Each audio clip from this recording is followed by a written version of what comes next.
పేద బిడ్డలు ఏది కావాలంటే అది చదువుకోండి, మీరు డాక్టర్ అవుతారా, మీరు ఇంజనీర్ అవుతారా, మీరు ఎంబీఏ చేస్తారా, మీరు ఎంసీఏ చేస్తారా, మీరు ఏది కావాలంటే అది చదువుకోండి, ప్రభుత్వమే ఉచితంగా చదివిస్తుంది అన్నాడు.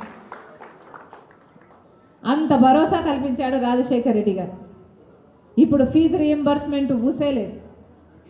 పేద బిడ్డలు కష్టపడి వాళ్ళ తల్లిదండ్రులే కష్టపడి డాక్టర్లను, ఎంబీఏలు, ఇంజనీర్లను తయారు చేస్తే కనీసం వాళ్ళకు ఉద్యోగాలు వచ్చే పరిస్థితి కూడా లేదు.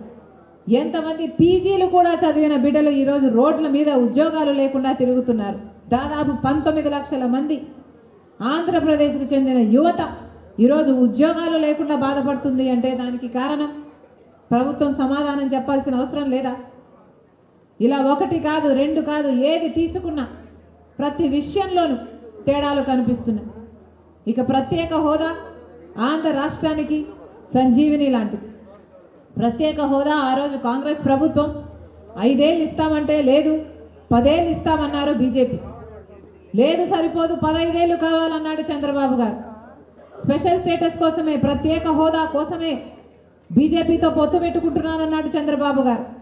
సరే, ఈయనకు అనుభవం ఉంది కదా అని ప్రజలు గెలిపిస్తే ప్రత్యేక హోదా ఏమైంది అంటే ప్రత్యేక హోదా రాలేదు, కానీ ఆయన మంత్రులకు మాత్రం క్యాబినెట్లో, ఆయన ఎంపీలకు మాత్రం క్యాబినెట్లో స్థానం దక్కింది. తీరా ప్రత్యేక హోదాను ఎంత తాకట్టు పెట్టారంటే బీజేపీతో దోస్తీ కోసం చంద్రబాబు గారు ప్రత్యేక హోదా కోసం ఆ రోజుల్లో ఎవరైనా పోరాటాలు చేస్తే వాళ్ళ మీద కూడా కేసులు పెట్టారు, వాళ్ళను కూడా జైల్లో పెట్టారు చంద్రబాబు గారు. గతంలో మన చంద్రబాబు నాయుడు గారు పత్తికొండకు వచ్చినప్పుడు ఒక మాట అన్నారు. ఏమని?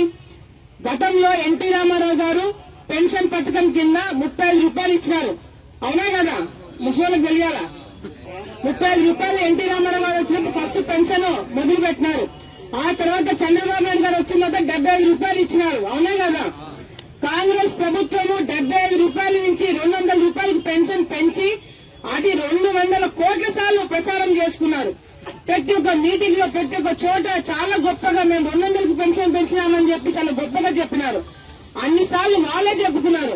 కానీ మనం మర్చిపోయింది ఏంటంటే 200 పెన్షన్ నుంచి 2000 పెన్షన్ పెంచింది చంద్రబాబు నాయుడు గారు.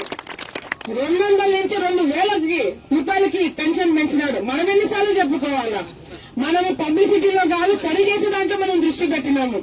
ఈ రోజు ఈ రాష్ట్రము మళ్ళీ బాగుపడాలన్నా, మనం ముందుకు వెళ్లాలన్నా, మన రాష్ట్రంలో ఉన్న చదువుకున్న పిల్లలకి ఉద్యోగాలు రావాలన్నా మళ్ళీ చంద్రబాబు నాయుడు గారు రావాలి. అవునా కదా? గట్టిగా ఒకసారి చప్పట్లు కొట్టాలా?